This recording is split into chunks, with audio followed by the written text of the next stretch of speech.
Hello friends, welcome back. तो चलिए एक बार फिर से आप लोग को अपना YouTube channel web physics point में स्वागत है। तो जैसा कि आप लोग को मालूम है कि हम लोग पहला वीडियो जो कंप्लीट कर चुके हैं उसमें हम लोग देखे थे पार्ट 1। क्या देखे थे? पार्ट 1। और पार्ट 1 में टोटल क्वेश्चन की अगर बात करें तो टोटल क्वेश्चन हम लोग 10 देख चुके थे। कैसा क्वेश्चन देखे थे? तो हम लोग MCQ क्वेश्चन देखे थे और समझे थे। आज हम लोग पार्ट 2 के रूप में इसको लेंगे और पार्ट 2 में देखेंगे हैं और समझते हैं कि कैसे क्वेश्चन आते हैं एग्जाम बोर्ड में और कैसे सॉल्व होते हैं।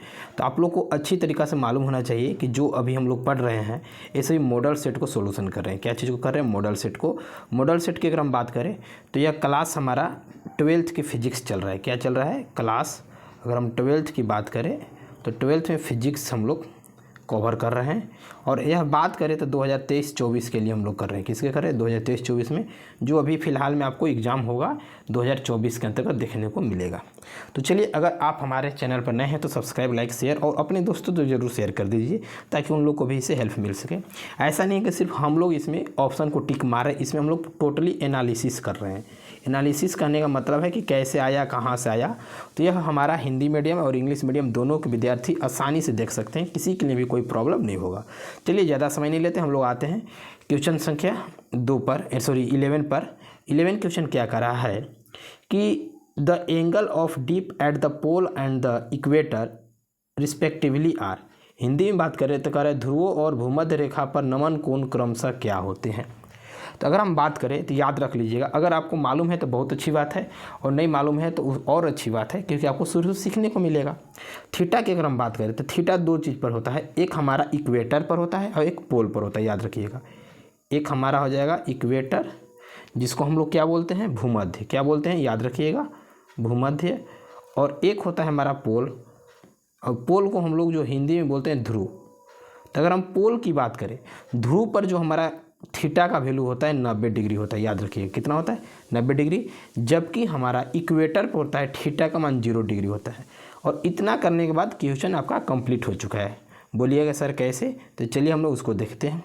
क्वेश्चन तो आपको बोल रहा था ही कि ध्रुव पर और भूमध्य रेखा पर। तो ध्यान देना है, पहले ध्रुव की बात कर रहा है तो ध्रुव का हम देखेंगे कितना है? 90 डिग्री। और उसके बाद भूमध्य कितना है? 0 डिग्री। तो देखेंगे पहले 90 डिग्री कहाँ है और 0 डिग्री कहाँ है। तो ऑप्शन नंबर आपको डी देखने को मिल जा रहा होगा। तो इस प्रकार से हम बोल सकते हैं जो आपका आंसर हो जाएगा ऑप्शन नंबर डी हो जाएगा। याद रखिएगा, इक्वेटर पर जो हमारा होता है वह कितना होता है? 0 डिग्री। और पोल की अगर हम बात करें तो यहाँ पर होता है कितना? 90 डिग्री। याद रखिएगा, ठीक है। चलिए बढ़ते हैं हम लोग नेक्स्ट क्वेश्चन की ओर।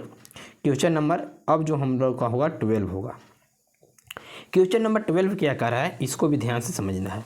कह रहा है कि when the magnetic flux linked with an electric circuit change an EMF is induced in the circuit, this is called.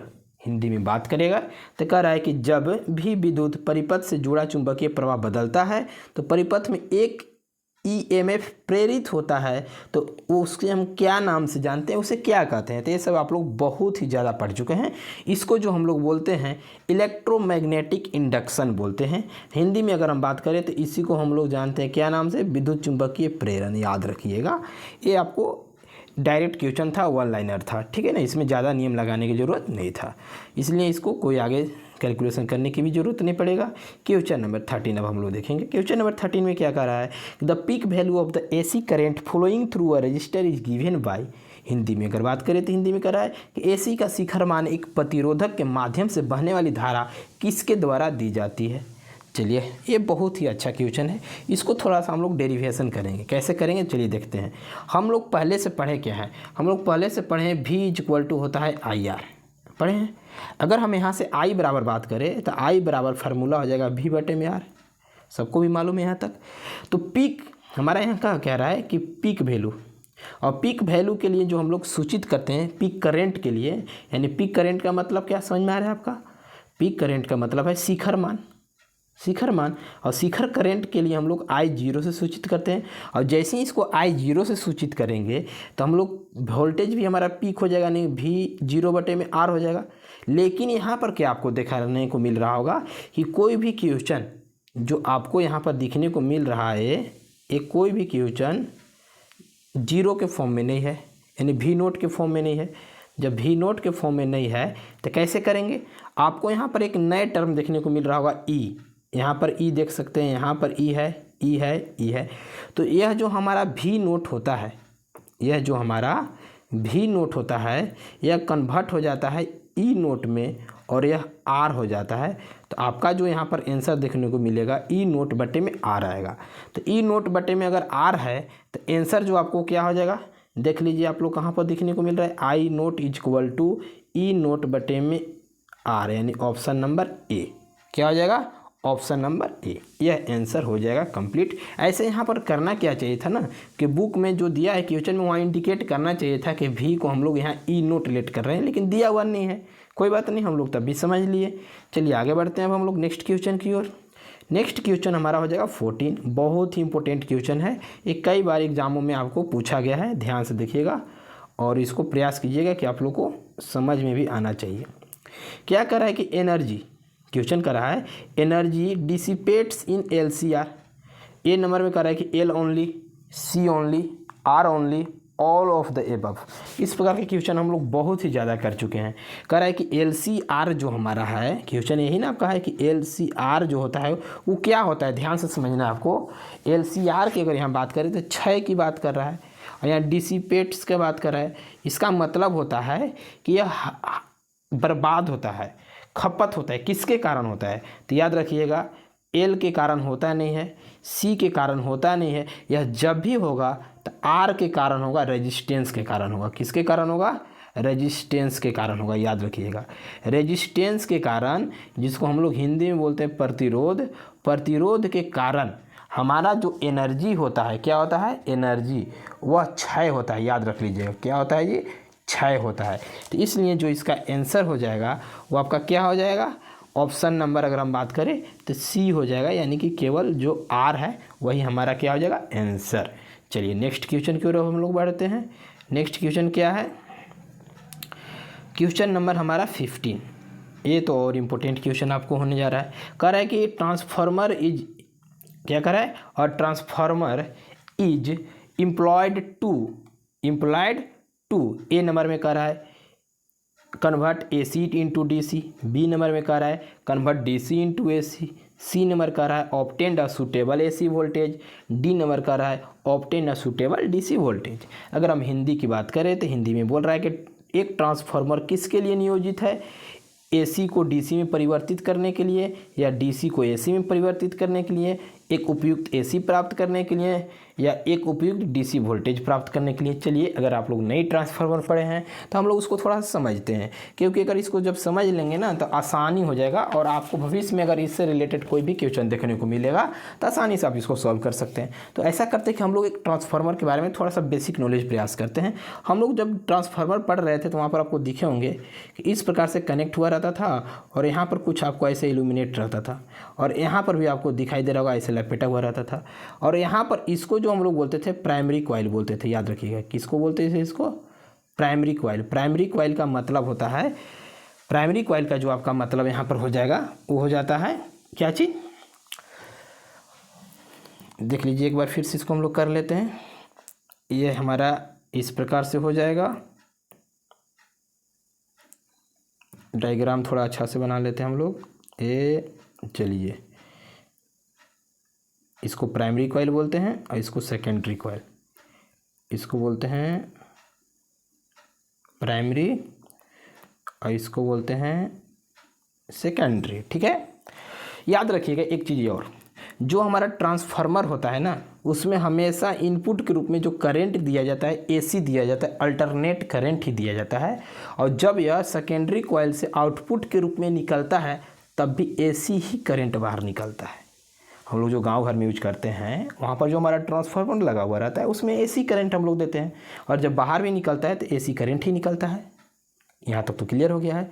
एक चीज़ और याद रखिएगा, जो हमारा ट्रांसफार्मर होता है ना किस पर आधारित होता है, म्यूचुअल इंडक्शन पर निर्भर करता है। याद रखिएगा जो ट्रांसफार्मर होता है, ट्रांसफार्मर म्यूचुअल इंडक्शन पर निर्भर करता है। याद रखिएगा किस पर निर्भर करता है, म्यूचुअल इंडक्शन पर निर्भर करता है।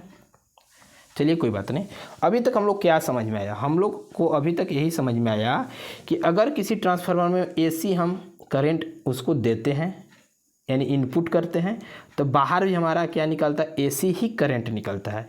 इसका मतलब क्या हुआ, आप सीधा सीधी बोल सकते हैं कि यह जो हमारा आंसर होगा वो सूटेबल होगा।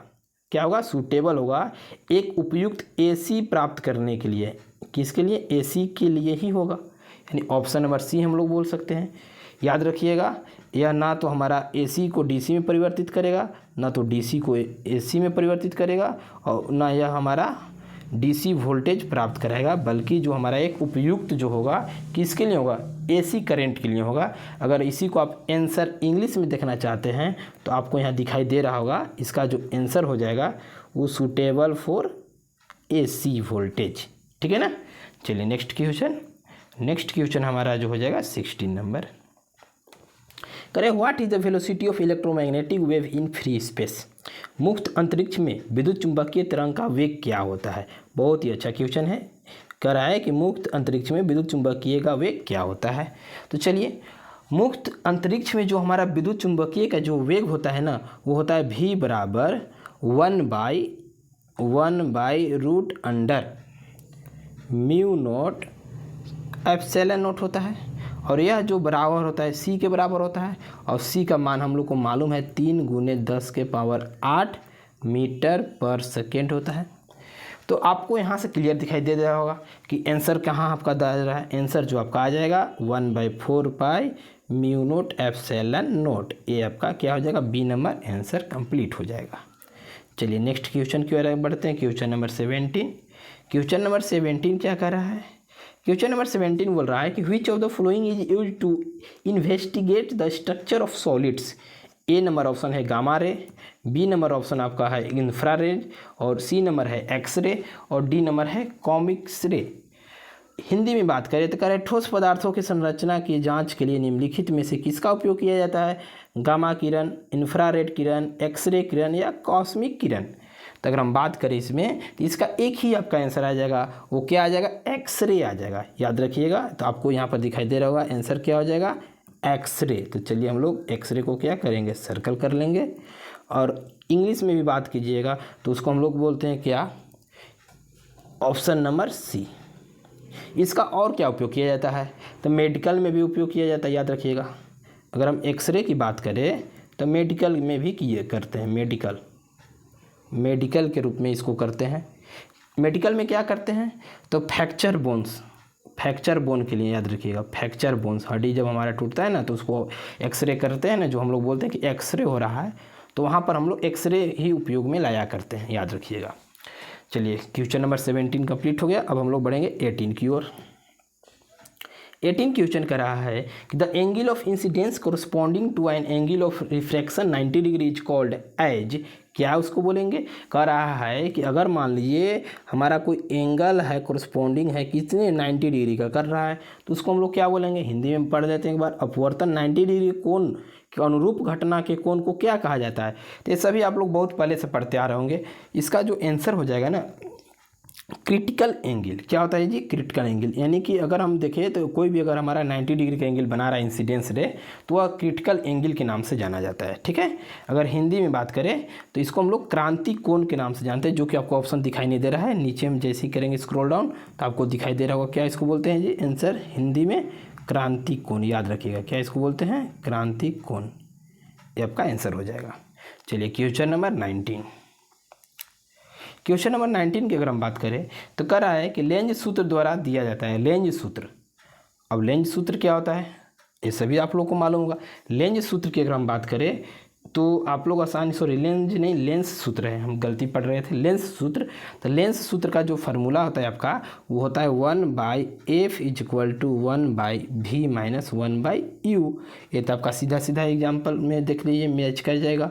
कौन आंसर हो जाएगा आपका, तो इस प्रकार से हम लोग बोल सकते हैं कि ऑप्शन नंबर हमारा जो है वो बी। क्या हो जाएगा जी, ऑप्शन नंबर बी आपको दिखाई दे रहा होगा। 1/f = 1/v - 1/u।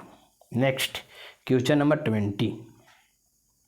Question number 20 क्या कर रहा है उसको भी हम लोग कंप्लीट ही कर लेते हैं। इस क्वेश्चन नंबर 20 में बोल रहा है कि if any number of thin lens is contact of focal length F1 F2 then refractive focal length of their combination is given by, यानी कहने का मतलब है कि यदि एक फोकल लंबाई का ये हमारा फोकल लेंथ का क्या है, एक फोकल लेंथ, दो है कि संपर्क में पतले लेंस की कोई व्याख्या है तो उनके संयोजन की समतुल्य फोकस की लंबाई किसके द्वारा दी जाती है। तो याद रखिएगा इस प्रकार के जो हमारा क्वेश्चन है, कहने मतलब कि एक हमारा क्या है लेंस है, दूसरा लेंस भी इसी से कनेक्टेड है और तीसरा लेंस भी इसी से कनेक्टेड है। तो अगर एक दूसरे से जब ये कनेक्टेड रहेंगे और उसके बाद जो एक और हमारा बन रहा है वो तीसरा लेंस बन रहा है, तो ये तीसरा किसके बराबर होगा। तो इसके लिए एक ही सूत्र होता है, अलग अलग सूत्र नहीं होता है, और वह सूत्र हमारा जो होता है क्या होता है 1/f इज इक्वल टू, याद रखिएगा 1/f is equal to 1/f1 plus 1/f2 plus 1/f3, और इसी प्रकार से डॉट डॉट आगे की ओर बढ़ जाता है। तो जब यह इसी प्रकार से आगे की ओर बढ़ जाएगा तो यही हमारा क्या हो जाएगा, आंसर हो जाएगा। चलिए हम लोग पूछते हैं, कहाँ थे हम लोग, क्वेश्चन नंबर।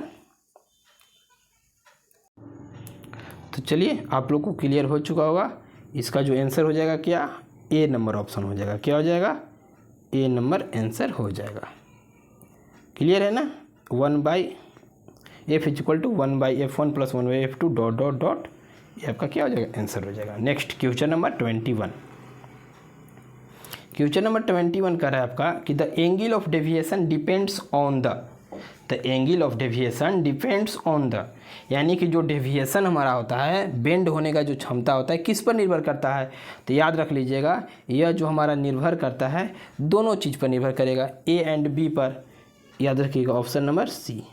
क्यों करेगा, क्योंकि इसमें एंगल का भी रोल होता है और एंगल ऑफ इंसिडेंस का भी रोल होता है। अब मन में क्वेश्चन आएगा कैसे सर, तो इसका एंगल ऑफ डेविएशन का एक फार्मूला ही होता है I1 plus I2 minus R1 plus R2। तो यहाँ पर हमारा एंगल ऑफ इंसिडेंस और एंगल ऑफ रिफ्रैक्शन दोनों का उपयोग होता है, यानी कि अपवर्तन कोण का भी रोल होता है और घटना कोण का भी होता है। इसलिए यहाँ पर जो आंसर हो जाएगा वो हमारा क्या हो जाएगा, ऑप्शन नंबर सी हो जाएगा। ओके, चलिए आगे बढ़ते हैं हम लोग। Question number 22। क्वेश्चन नंबर 22 कह रहा है कि हवा में एक डबल स्लिट विवर्तन प्रयोग किया जाता है और पूरी प्रायोगिक व्यवस्था को पानी में डुबाया जाता है। तो फ्रिंज चौड़ाई क्या कर रहा है, फ्रिंज चौड़ाई क्या होगा। तो फ्रिंज चौड़ाई बराबर आप लोग पहले फार्मूला जान लीजिए क्या होता है। तो अगर फ्रिंज चौड़ाई या फ्रिंज विड्थ की बात करें, याद रखिएगा फ्रिंज चौड़ाई हिंदी में बोलते हैं और फ्रिंज विड्थ इंग्लिश में बोलते हैं। तो इसका फार्मूला आता है B इज इक्वल टू, यानी लेमडा बीटा बोल सकते हैं, लेमडा डी बटे में डी होता है, ठीक है। और इसको अगर हम आगे की ओर बढ़ाने का प्रयास करें तो एक क्या हो जाएगा, बी डैश बराबर में lambda dash D dash, lambda dash D बटे में डी। यानी कहने का मतलब है कि जो हमारा ये बी डैश है ना वो निर्भर करेगा लेमडा के ऊपर, यानी टोटल कंक्लूजन क्या निकलेगा कि बी डैश जो है डायरेक्टली प्रोपोर्शनल होगा लेमडा का, किसका, लेमडा का होगा। यानी एक बढ़ेगा तो दूसरा भी बढ़ेगा और दूसरा बढ़ेगा तो पहला भी बढ़ेगा। इस कंडीशन में यह जो हमारा हो जाएगा डिक्रीज हो जाएगा। क्या हो जाएगा जी, डिक्रीज हो जाएगा। तो आंसर जो हमारा हो जाएगा क्या, ऑप्शन नंबर बी, डिक्रीज, ठीक है। चलिए नेक्स्ट क्वेश्चन की ओर बढ़ते हैं। 23 कर रहा है कि अनंत परिस्थित स्रोत के कारण, क्या कर रहा है, अनंत परिस्थित स्रोत के कारण तरंग का तरंगाग्र कैसा होगा। इंग्लिश की बात करें, the wave front due to a source of situated at infinity. तो अगर हम इसमें देखें ध्यान से तो हमको पता क्या करना है, पता तो हमको यही करना है कि वेव फ्रंट क्या आता है। तो वेव फ्रंट होता क्या है, ध्यान से समझिएगा, समझ में आपको आसानी से आएगा। अगर मान लें हम बात करें कि कोई एक इन्फिनिटी से जब पैरेलल हमारे आते हैं किरण ऐसे, ठीक है ना, पैरेलल जब आते हैं तो हम लोग क्या करते हैं, इसको ऑब्टेंड करते हैं कोई प्लेन मिरर पर। किस पर करते हैं जी, ऐसे मिरर पर ऑब्टेंड करते हैं। और जो होता है ना वो कैसा होता है, प्लेन होता है। याद रखिएगा कैसा होता है, प्लेन होता है। और ये हमारा क्या है, वेव फ्रंट है। क्या है ये, वेव फ्रंट है। तो ये हम प्लेन जैसा आकृति का उपयोग करते हैं। तो आंसर भी जो हमारा हो जाएगा वो क्या हो जाएगा, प्लेनर हो जाएगा। क्या हो जाएगा जी, प्लेनर। आपको कहीं आंसर में दिखाई दे रहा है क्या, तो हाँ दिखाई दे रहा होगा, ऑप्शन नंबर सी, ठीक है ना। तो यहाँ पर भी हमारा आंसर क्या हो जाएगा, समतल। Okay, next question number 24। Question number 24 का रहा है कि the phenomenon of interference is based on conversation of momentum, conservation of energy, conservation of momentum and energy. Hindi में अगर बात करें तो हिंदी में आपको बोल रहा है कि विवर्तन की घटना पर आधारित होता है क्या, गति संरक्षण, ऊर्जा संरक्षण, गति और ऊर्जा का संरक्षण, या प्रकाश की क्वांटम। तो ये आपका सिंपल सा है, आप लोग जो बहुत पहले से पढ़ते आ रहे हैं। यह जो आपका निर्भर करता है कंजर्वेशन ऑफ एनर्जी पर करता है, किस पर करता है, कंजर्वेशन ऑफ एनर्जी पर करता है, याद रखिएगा। तो वहाँ पर हो जाएगा, हिंदी में बात करें तो ऊर्जा का संरक्षण पर यह निर्भर करेगा, यानी ऑप्शन नंबर बी क्या हो जाएगा, हमारा आंसर हो जाएगा। नेक्स्ट क्वेश्चन नंबर 25 में कह रहा है कि एक फोटो इलेक्ट्रॉन का आवेश, क्या कर रहा है, एक फोटो इलेक्ट्रॉन का आवेश, चलिए अच्छा बात है। तो एक फोटो इलेक्ट्रॉन का आवेश की अगर हम बात करें तो कितना होता है, तो इसको आपको याद रखना पड़ेगा। इसमें याद क्या रखना पड़ेगा कि हमारा जो होता है ना, कितना होता है एक इलेक्ट्रॉन का, तो एक इलेक्ट्रॉन का जो हमारा होता है वो होता है 1.6 इलेक्ट्रॉन है तो माइनस में रहेगा, गुने 10 के पावर -19 कूलम। यहाँ पर आपको कहीं देखने को मिल नहीं रहा है, तो इसलिए हम लोग क्या बोल देंगे यहाँ पर, नन ऑफ दीज आंसर, यानी कि ऑप्शन नंबर क्या हो जाएगा हमारा, डी हो जाएगा। क्या हो जाएगा जी, डी हो जाएगा। चलिए आगे बढ़ते हैं नेक्स्ट क्वेश्चन की ओर। नेक्स्ट क्वेश्चन है 26 में बोल रहा है कि the strength of photo electric current depends upon, A number में कह रहा है कि angle of incidence of incident radiation, frequency of incident radiation, intensity of incident radiation, और डी नंबर में जो आपका बोला है distance between anode and cathode. Hindi में अगर हम बात करें तो हिंदी में बोल रहा है कि फोटो इलेक्ट्रिक करंट की ताकत निर्भर करती है, बिल्कुल करती है, लेकिन किस में करेगी, घटना के विकिरण का कोण, या घटना विकिरण की आवृत्ति, घटना विकिरण की तीव्रता, या एनोड और कैथोड के बीच की दूरी। तो आपका जो इसका आंसर होगा वो क्या हो जाएगा, वो इंटेंसिटी पर निर्भर करेगा। किस पर निर्भर करेगा, इंटेंसिटी। कहीं नज़र आ रहा है कि आपको, तो आपको दिखाई दे रहा होगा इंटेंसिटी जो आपका हो जाएगा ऑप्शन नंबर सी में हो जाएगा। ठीक है, यानी कि यहाँ पर भी ऑप्शन आपको कहाँ पर देखने को मिलेगा, सी नंबर। चलिए नेक्स्ट क्वेश्चन 27 कह रहा है कि de Broglie wavelength of body of mass m and kinetic energy is given by, यानी द्रव्यमान m, क्या बोल रहा है, द्रव्यमान m और गतिज ऊर्जा E के पिंड की ब्रोगली तरंग दैर्ध्य किसके द्वारा दी गई है। ये भी आपका बहुत ही अच्छा क्वेश्चन है। चलिए हम लोग इसको एक करके पहले समझेंगे। तो हम लोग पढ़े क्या है, डी ब्रोगली से अगर देखें ध्यान से, तो लेमडा बराबर पढ़े हैं h/p, क्या पढ़े, h/p। और क्या हम लोग इसको कर सकते हैं, तो हमको किस में बात कर रहे थे, एनर्जी के फॉर्म में। और हम लोग पढ़े क्या है कि E बराबर होता है 1/2 mv²। ध्यान से समझिएगा, 1/2 mv²। इसको और क्या लिख सकते हैं, अगर m से गुना कर दे, क्या कर दे हम, m से गुना कर दे तो क्या हो जाएगा हमारा, और m से डिवाइड कर दे तो चलिए 1/2 m से गुना करेंगे तो ऊपर में m² हो जाएगा, और नीचे करेंगे तो 2m हो जाएगा, और v² का v² हो जाएगा। इसको और क्या लिख सकते हैं, तो E बराबर लिख सकते हैं, हम लोग पढ़े क्या है, mv बराबर p पढ़े थे, तो स्क्वायर में है, तो स्क्वायर में होने के कारण इसको हम क्या लिख सकते हैं, p² बटे में 2m, क्या लिखेंगे, 2m। और इस वैल्यू को अब हम इसके जगह पुट कर देंगे। जैसे ही वैल्यू पुट करेंगे तो हमारा क्या हो जाएगा वैल्यू, चलिए देखते हैं, लेमडा बराबर h/ में p की जगह पर क्या हो जाएगा हमारा, p की जगह पर हमारा क्या हो जाएगा। तो इसको एक बार और सॉल्व कर लेते हैं। अगर क्रॉस मल्टीप्लाई हम कर ले तो यहाँ से मिल जाएगा p² बराबर 2me, क्या मिल जाएगा, 2me। और अगर रूट हम यहाँ से गायब कर दे तो p बराबर हमको मिल जाएगा, p बराबर √2me। और यहाँ पर जैसे ही वैल्यू पुट करेंगे तो √अंडर हो जाएगा 2me। कहीं दिखने को आपको मिल रहा है क्या, तो ये आपका ऑप्शन नंबर में जो हो जाएगा वह क्या हो जाएगा, लेमडा बराबर 2me। कौन ऑप्शन में आपका हो जाएगा, यानी कि पहला नंबर में दिखाई देने को मिल रहा है ए नंबर ऑप्शन। ठीक है, नेक्स्ट हो जाएगा क्वेश्चन नंबर 28। रदरफोर्ड के प्रयोग ने सुझाव दिया कि नाभिक का आकार लगभग कितना होता है, तो नाभिक का जो आकार होता है लगभग वो आपका 10 के पावर -15 से लेकर के 10 के पावर -14 मीटर का होता है। तो कहाँ आपको देखने को मिल रहा है, ऑप्शन नंबर आप देख सकते हैं -15 से 14 सी नंबर ऑप्शन में देखने को मिल जाएगा, आंसर ए हो जाएगा। इसके साथ ही साथ न्यूक्लियाई का या न्यूक्लियस का याद रख लीजिएगा आप लोग। न्यूक्लियस की अगर हम बात करें तो न्यूक्लियस का क्या होता है, तो न्यूक्लियस का जो हमारा होता है नाभिक वो 10 के पावर -15 मीटर होता है। और अगर हम बात करें एटम का, किसका, एटम का, तो एटम का जो आपका होता है 10 के पावर -10 मीटर होता है। ये भी साथ में याद रख लेना है। चलिए नेक्स्ट क्वेश्चन 29 नंबर कह रहा है कि which of the following spectral series falls within the visible range of electromagnetic radiation. A number है Lyman series, Balmer series, Paschen series और फंड सीरीज। हिंदी में बात करें तो कह रहे निम्नलिखित में से कौन सी वर्णक्रमीय श्रृंखला विद्युत चुंबकीय विकिरण के दृश्यमान सीमा के भीतर आती है। दृश्यमान सीमा मतलब जो कि हमको देखने के अंदर, यानी विजुअल रे ऑफ लाइट। तो यह जो हमारा हो जाएगा बाल्मर सीरीज होता है। क्या होता है जी, बाल्मर सीरीज। तो ऑप्शन नंबर क्या हो जाएगा, बी हो जाएगा। यहाँ पर आपको दिखाई दे रहा होगा बाल्मर सीरीज। ये बाल्मर सीरीज जो होता है हमारा विजुअल सीरीज होता है। क्या होता है, विजुअल रेंज के अंतर्गत आता है। नेक्स्ट क्वेश्चन नंबर 30 कह रहा है कि radioactive nucleus emits a beta particles, the parents and daughter nucleus are.